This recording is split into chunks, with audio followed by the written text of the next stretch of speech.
My name is Trevor Muir, and I want you to do a quick Google search. Search the words teacher superhero.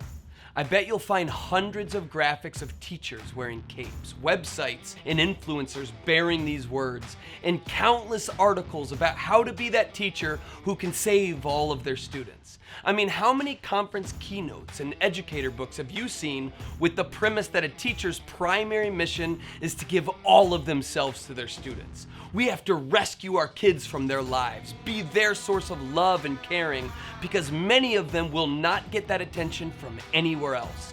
You're not an English or math teacher or kindergarten or PE teacher. You're a superhero, and that's what your students need you to be. Sound familiar? Well, I have a problem with this sentiment. Actually, I have 3 problems with it. Here are 3 reasons why teachers do not have to be superheroes and their students don't need them to be their saviors. In my first year of teaching, I did everything humanly possible to reach every one of my students.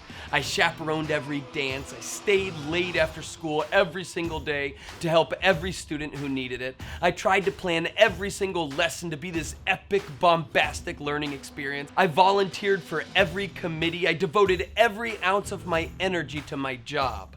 And I'm not gonna lie, this output made me look good to my administration. And it also made my kids enjoy being in my class most of the time, as every single second of it was designed for them to love it. However, it also left me absolutely drained. After only a couple years of this kind of teaching, I was thoroughly spent and burnt out from the profession. The problem is, if our own cups are not full, we'll have nothing to overflow to our students. Teaching and life requires balance. Trying to be all things to all students is impossible. Instead, teachers have to set up structures and boundaries for themselves for the sake of their own well-being, but then also for the sake of their students. After learning that I can't be a superhero, I learned how to say things like, "I'm sorry, I'm not able to stay late to tutor you today, but practice this at home and I can check in with you tomorrow before school. And no, I don't have a big simulation or project plan this week. And no, sorry, I can't coach the soccer team. No, I can't chaperone the dance. No, I can't be on that committee as well." I learned to say no, which most superheroes don't do, and it did wonders for my emotional and physical health. Here's a hard truth. No matter how hard you work and how dedicated you are, you will never be perfect.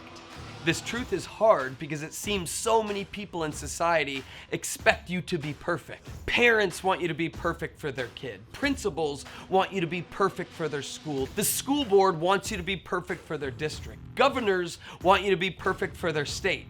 But this standard is not achievable. I once had a student who entered my high school class on the verge of dropping out, and so I was deeply invested in him. I did everything in my power to get him to succeed. I extended extra grace. I stayed after school with him whenever he needed it. I checked in every single day, and I carried this student around in my mind long after school hours. And then after tireless work, I was feeling like he was finally turning a corner. But then I'll never forget the day when I found out that he dropped out of high school. A couple of months later, when I saw him standing on a street corner during school hours, my heart was broken even more. I mean, I felt like a failure. I had failed at my job. I had failed this student. I wasn't perfect. And I remember expressing this feeling to an older teacher, and she said to me something that I'll never forget. She said, "Trevor, it's not your job to save every student. It's your job to love every student and give them opportunities to succeed." When we say things like, "My job is to change students' lives," or "I work with underprivileged kids," or "If not me, then who else will help them?" we're essentially putting our students in boxes that they don't belong in. Whether a student comes from a poor or a rich home, have involved parents or not, live in a high crime neighborhood or not, they are more than these things. Every single student is a complex being with so much more than meets the eye. By viewing them as beings who need to be saved, we are discounting their inherent value and contribution. We miss the dynamism that they bring to school, regardless if they have behavior or academic issues.